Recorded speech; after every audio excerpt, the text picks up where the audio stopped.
and welcome to the bond with nature. So, for centuries, Alaska's unforgiving terrain has posed one major problem. How do you get around? And we can do that by talking about the Huskies, the Alaskan Huskies, which had descended from the Siberian Huskies. And so the reason why they are perfect for that environment is they have a very thick double coat and they are used to being in the brutal cold. They can survive on those tundras of just ice, harsh weather. And while they have tireless energy, they are perfect for pulling a sled filled with cargo that needs to go the distance. So imagine a whole team of Huskies. They are expertly trained when they are working together, and they haul crucial supplies. Let's think of mail or food across huge, vast landscapes that are frozen solid. They weren't just working animals. These Huskies were lifelines into a land where other forms of transportation just were not viable. You see, some say that the term musher comes from a French word, which means to walk. And this may have been a term used because originally there were French explorers who were fur traders in North America, and they actually used the dog sleds in order to help them with their trade. Canadians then later adopted the term, and the term mush became a command to get the dogs harnessed to a sled to get moving. Now, the human leader then became the musher. So they were the caretaker of the trainer of the dog. They were responsible for not only the training, but also food, shelter, and making sure that they understood that they were part of a pack. Around the 1970s, the Alaskan woman, Linda Sperlin, actually loved Huskies so much, but she needed a dog which could live indoors. And this gave rise to the Alaskan Klee. Now, you cannot just shrink a dog, but this was for someone who loved all of the aspects of a Husky, but needed something smaller and more compact. So it has the characteristics of the crossbred dog, but it did lose some of the other characteristics of an Alaskan Husky. So it could be part Siberian Husky, part Alaskan Husky, part American Eskimo dog, part Schipperkes. The goal was basically to optimize a healthy dog with an excellent temperament that was perfect and trainable for living indoors, but still intelligent and physically fit, but also smaller. So this means that the Klee breed got a chance to be a dog and to be a piece of Alaska. So with the spirit of adventure, you also can own a dog of this breed.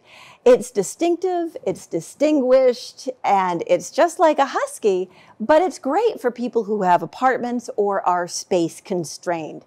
The Klee dog bred, it met the need of a smaller dog because if you need to pull a heavy sled, you get a Husky.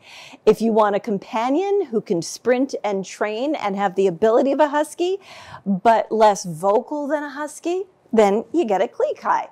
So let's get some more wisdom of a Klee breeder.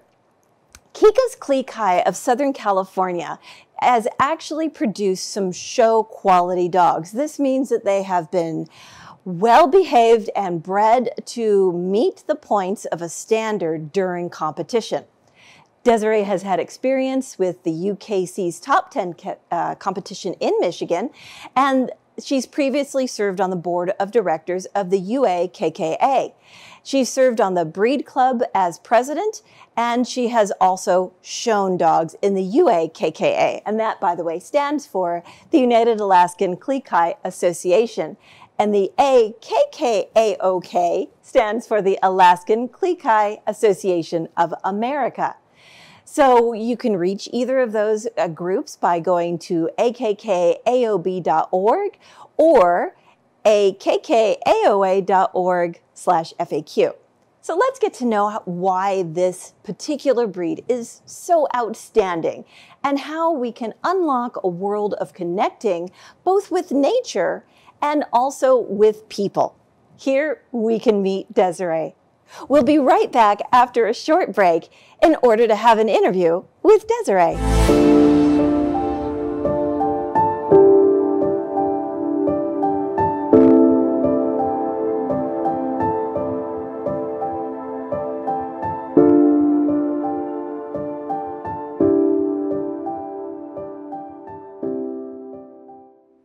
Welcome back.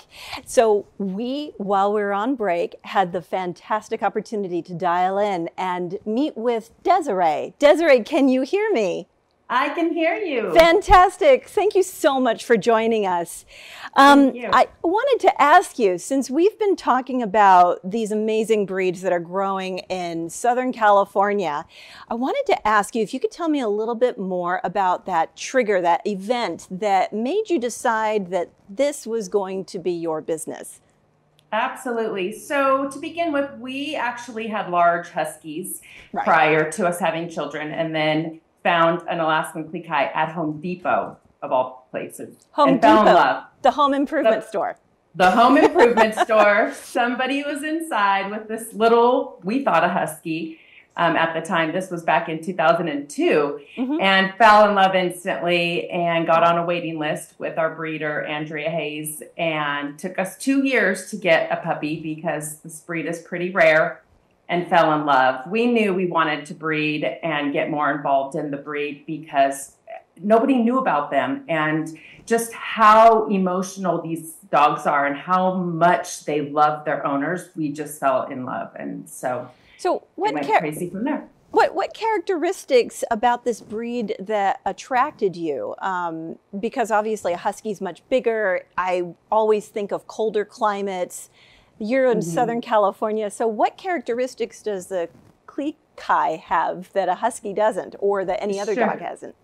Sure. Actually, they do have a lot of characteristics of the Husky, their native family, but they're in a smaller package. So they're easier to take everywhere with us.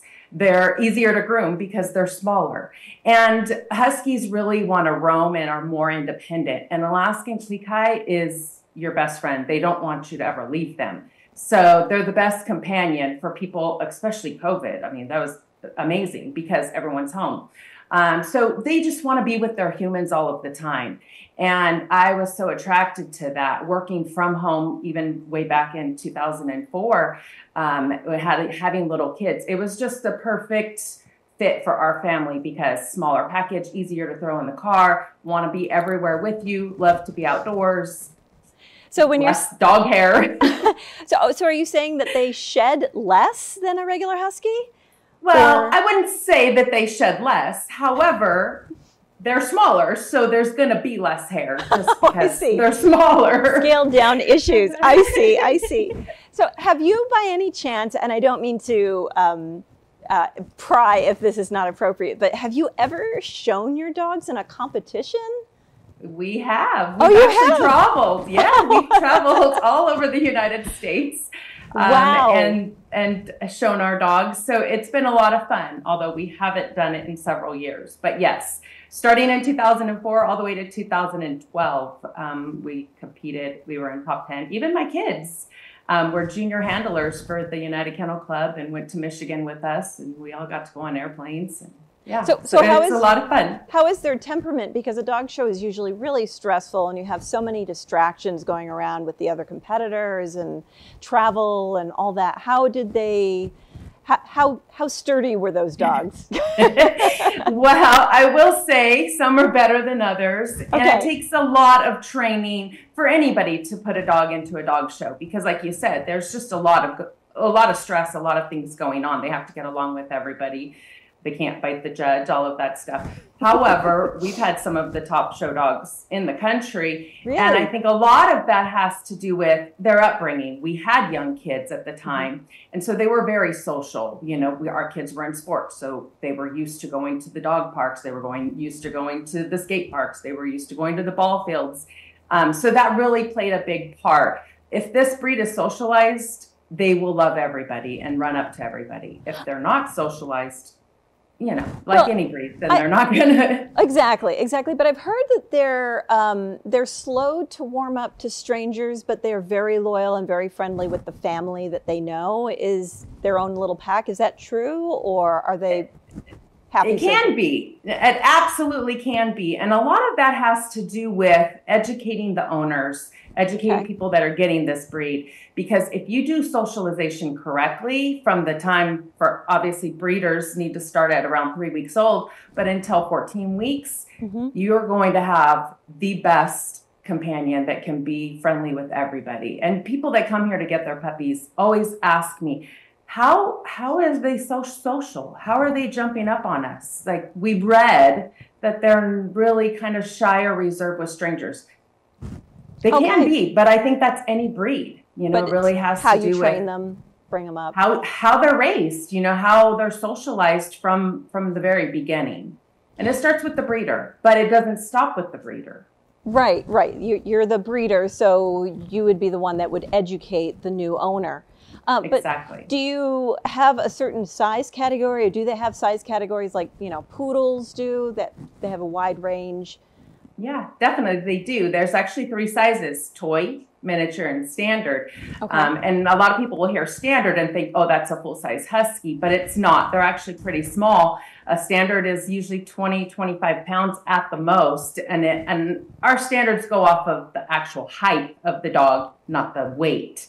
So a standard is 15 to 17 and a half inches tall. And that's at the top of their withers, which is the top of their shoulders. And which breed size do you focus on, or do you do them all?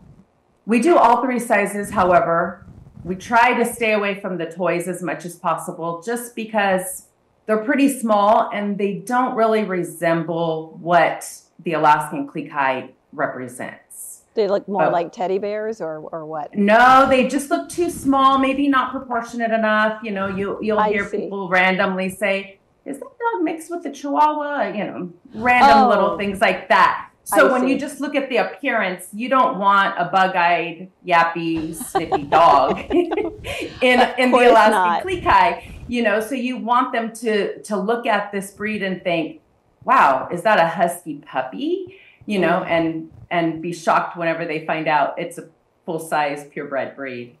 Well, speaking of physical characteristics like the bug eyes and all that, their coat seems very thick and very soft. So how are they in a warmer climate? Do you need to brush them more, or? So I guess first thing first, the warmer climate or the colder climate, it doesn't necessarily matter, because this breed is indoors. They don't want to be outside alone. Okay. So, you know, they weigh 20, 25 pounds at the most. A lot of them hover around 15 to 18 pounds. They are your best friend, with you in the kitchen, with you on the couch, with you in bed. So they're outside to go potty. They're outside to run around when the weather's perfect for them, but they don't live outside. They're indoor dogs. And so it doesn't necessarily matter.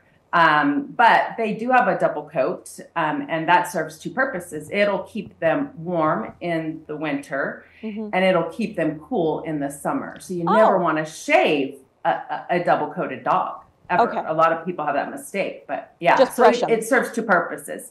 And they do shed during the summertime. Usually it's twice a year, and they will blow that undercoat, and then their new coat will come out. So you just give them a good wire brush to make sure in the summer.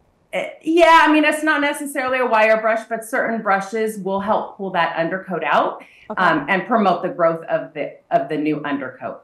Got it. And do you happen to have a personal story about how one of your dogs actually impacted one of the new owners, or since I do. Actually, I have several, but one that comes to mind is a lady. I won't use her real name because it's a pretty sensitive situation, but a lady, will just say her name was Donna.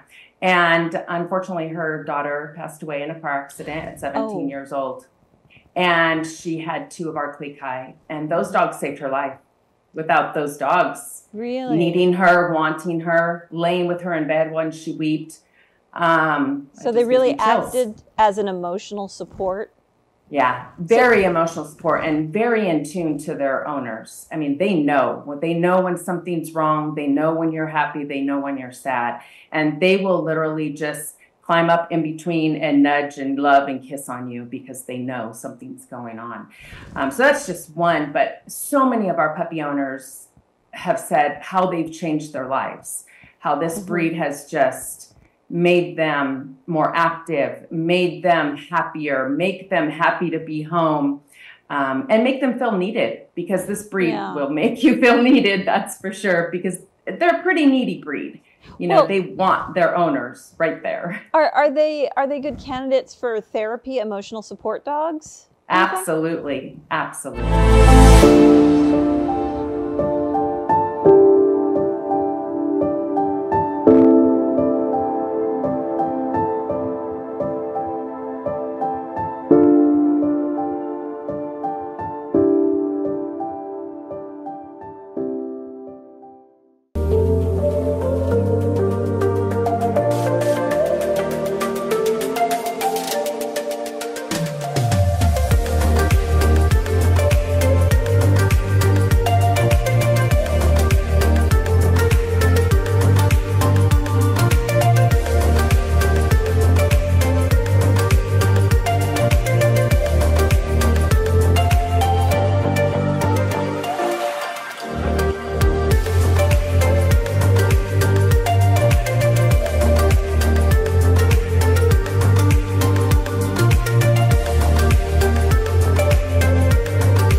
And welcome back to The Bond. Have you ever known anyone that's taken one of your dogs to train them for that?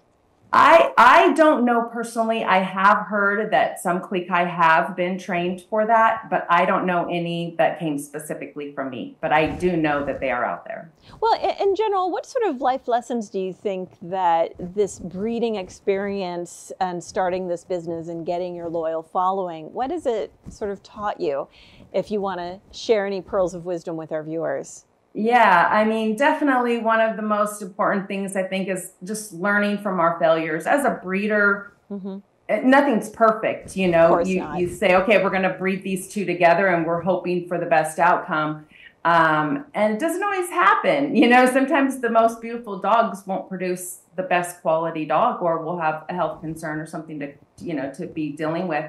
And it really has taught us that in life, nothing's perfect and nothing is always going to go your way. But with your failures comes success. If you pay attention and you realize what's going on, what's right, what's wrong, what's worked, what hasn't worked, it's really going to change your life for the better. My daughter's in nursing school right now, and my daughter's 24. Mm-hmm. She's been around me breeding and raising dogs for 22 years. And one thing that she said is, Mom, when we had to go in and dissect something, all the girls were like, you know, and she's like putting her gloves on all excited, because in our home, you see that, you know, sure. Birth isn't always pretty. And so it's really helped her, because she is going into this nursing field super excited and just rambunctious, and other people are not so, you know, they get a little queasy or something, you know. Well, but it's a good way of having somebody who's used to city life, a little way that they can touch nature by having one of these dogs or helping out a breeder and all that. Oh, I mean, this breed, they're active. They're mm-hmm. small, but they're active. And so they want to go out. They want to be with you. They want to hike. They want to explore. And so a happy dog is a tired dog. And I'll tell you, this breed they can go for 20 minutes and then come and relax, or they can go for 2 hours. It's totally up to you. And they'll keep up with you. But it just really has encouraged a lot of families to be more active and spend more time outdoors and mm-hmm. not be cooped up in the house, because let's be real, a lot of times, unfortunately, we're busy and kids don't play outside anymore. You know, exactly. Everyone's indoors on a video game. Right, and so this is forcing a lot of families to say, okay, let's go. We're going to go. You ride your bike. We're going to take the dog. And so it's changed a lot of people's lives. And I'll say, especially during COVID, it changed so many people's lives. Well, COVID was a national situation, but without a national situation that would sort of force us to change our regular everyday routines, do you think a Klee would be a good companion for a young family with kids? Or, I mean, I know you had kids, but you're a breeder, so maybe you're a little different. What about an average family, or someone who lives in an apartment? Yeah, both. Okay, so for average family, definitely if they're active, whether they have kids or they don't have kids, they're perfect, because they want to be at the baseball park with you. They mm-hmm. want to go to gymnastics with you. They want to go everywhere. The key is socializing. Like if your kid is a little wild and out of control, then you need to teach your child how to, you know, respect and work with a puppy, so that the puppy and the person, human. The kid, you know, the human, they bond. But we have most of our families that buy a puppy from us are young families that have children, and it changes these kids' lives. Like, it just blows my mind how responsible these kids all of a sudden become. Oh, you know, good. the dog, it's perfect. I think it's great. So they're definitely great for people with children or not with children, but also for retired families that are active. Like, if you have health issues or you're not active, maybe not so much. But if you're retired and you have an RV and you travel and you want to go all over the place, yeah. Perfect breed. Well, switching gears a little bit, what are your thoughts about the folklore, or is there any link to the Inuit people or the Eskimos, which I know that they have some experience with Huskies and mushing mm-hmm. and whatnot, but what do you know about that as far as a Klee? Because isn't it sort of an Alaskan breed? So. Yeah, so actually the breed was developed in Alaska on accident. On accident, okay. On accident, and so Linda Sperlin is the creator of the Alaskan Klee, and mm-hmm. it was an accidental breeding. Her dog got pregnant between a Husky. We can be confidential about those details. Okay, give them some privacy. Okay, but so they aren't necessarily that closely related to Eskimos and those the Inuit people. The Inuit people, for sure. Only based on just dogs in general, absolutely, because the Inuit people, I guess the dog is super important to their culture, sure. And they rely on those dogs for so many things, you know, whether it's transportation or hunting and companionship, especially when they have these weathers. But the Alaskan Klee themselves the name was developed from the creator of the breed because she did live in Alaska at that time, but she did move out to Washington later on. So not necessarily related. But what's unique about them, I think, is their markings. Don't they have a sort of a unique patterned coat, almost like they're wearing a saddle, very similar to the Husky? But yes. So they're definitely, they have a double banded coat. So the colors that come down on the coat, individual hairs is 2 or sometimes 3 different bands of color. Oh. And so that's why you'll see there's a lot of variations. You'll see a lot of variations in the grays and the light reds. Some of the darker blacks are pretty consistent because the band of hair is all one color. So yeah, that's why you'll see multiple colors and variations of shades of gray and red. And so, yeah, it's definitely unique. How common are the blue eyes versus, the standard brown eyes or even green eyes? What is the percentage of the different eye color that comes out? I mean, I think it really just depends on the dogs that you own, that you're breeding. So it depends on your breeding program and genetically, like generations back, where it's coming from. So it just depends. We can get all sizes. I mean, all colors. We can get all double blues. We can get 1 eye blue, 1 eye brown. We can get 2 green eyes. We can get 1 eye. Yeah, we can get 1 eye that has 2 colors in it. It's called a party eye. Party eye? And it's a party. Yes, and the Huskies are very similar. They can create the same thing. So genetically speaking, it just depends, but we get everything. So we've established that it's a fabulous dog. It's great for families. It's fluffy and adorable, and it's apartment sized. But what about getting down to the nuts and bolts? What about the care of a dog? What's the process that a new owner can expect when they come to you and take a dog home first week? What do you brace them for? I brace them for separation anxiety. Okay. It's one of the biggest because this breed is a companion breed. They want to be with you all of the time. Okay. And if you think that you have the best fit because you work from home, you're actually probably the worst, because you're always home and you don't teach your puppy how to self-soothe. So if your puppy never has alone time, they're never going to learn to be independent, and they will have major separation anxiety. So our biggest focus is teaching our puppy owners that, look, they definitely thrive with a routine, structure, and alone time. So at first, they're not going to want it. They're going to hate it. They're going to scream. Okay. But so don't give in to their little puppies, their little sad puppy eyes. So set the pattern right in the first week and stick with it. Absolutely. Stick with it. And once you do that, smooth sailing. So once we've talked about a lot of interesting characteristics of the dog. What characteristics are there in an ideal human owner besides consistency? Sure. Active, obviously, and somewhat responsible, and have routines.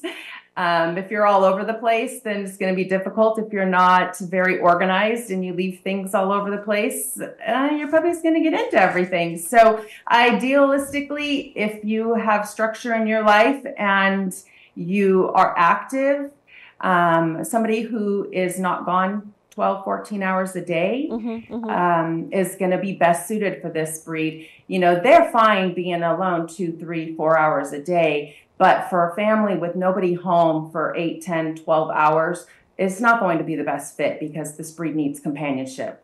Okay, so before you release a dog to a new owner, you really talk to them about their lifestyle to see if it's the right breed? Exactly. Right breed for them, rather. Yeah, right for both the dog and the human, because that's probably one of the biggest reasons why dogs are surrendered to shelters, is our expectation of what we're getting into is not what we thought. And unfortunately, it has nothing to do with this dog particularly. It has to do with the breed, and that breed is not suited for that person. And so that's key for us, is making sure that that family is suited for this dog, and this dog is suited for them. That's going to be the best. That's going to be the best scenario. Yeah.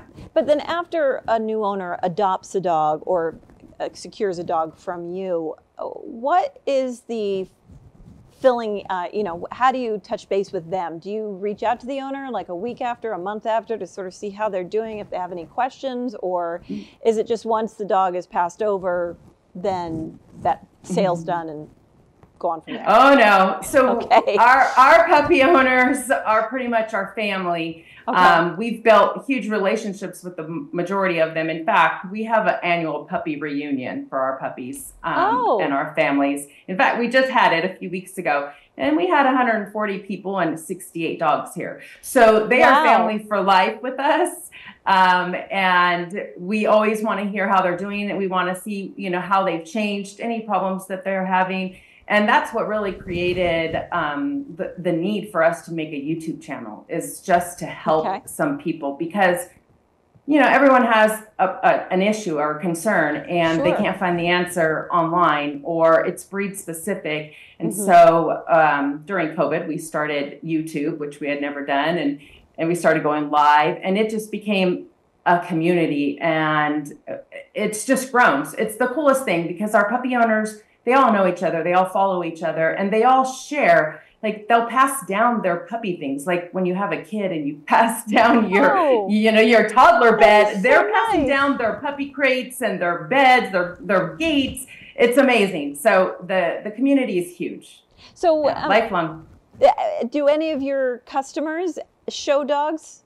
I mean, I know you have, but have any of them? Oh, really? So do they ask you advice on how do I compete, or what to expect? Or what they do more than anything is not like competition for showing structurally. It's more of like agility or fly ball. That's what they're really into, because most pet owners don't necessarily care about a dog show walking around the ring.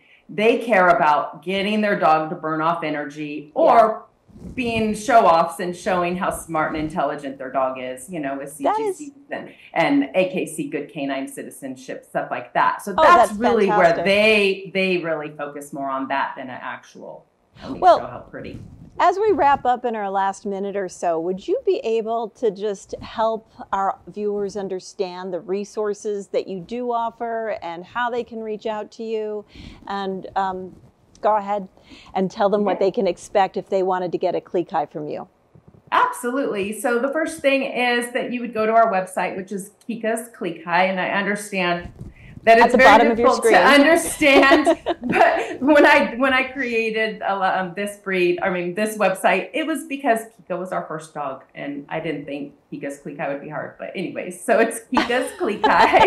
So Kika was the name of your first dog. That is so adorable. She's my first one, and now we always get that. What is it again? I'm sorry. Anyhow, so you would go to our website. We have an actual questionnaire on our website that you would fill out if you were interested in getting a puppy from us, and then we review that. And we would. You have your YouTube channel. We have our YouTube channel, which is also Kika's Klee. We have Instagram, and we have a brand new puppy course that we are getting ready to launch, Klee Unleashed. And that is really geared for our puppy owners, because we just want to educate our puppy owners so that they build this amazing bond with their puppies, and they have a lifelong history of just amazing companionship.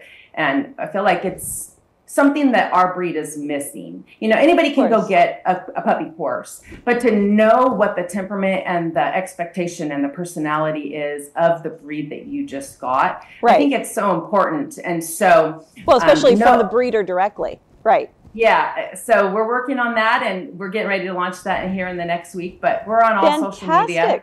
Yeah, so it's super exciting. Well, thank you so much, Desiree. I really appreciate the time that you took to help us understand how owning a Klee can help you bond with nature, and also how you have offered so many wonderful resources to get people to connect with nature. And that's what's really important, is being able to get out there and really understand that there's beauty all around you. So thank you so much for joining us. Thank you. Absolutely. Thank you so much for having me. And we'll be right back after this little break.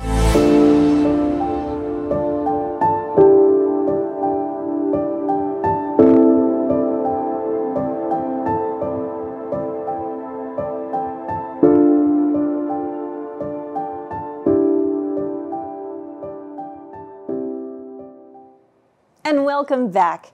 So we learned from that interview that the Klee make excellent companions if you cannot accommodate a full-size dog, and also if you need something that's a little less vocal than a Husky, and also if you need something that can be perfect for smaller spaces like an apartment.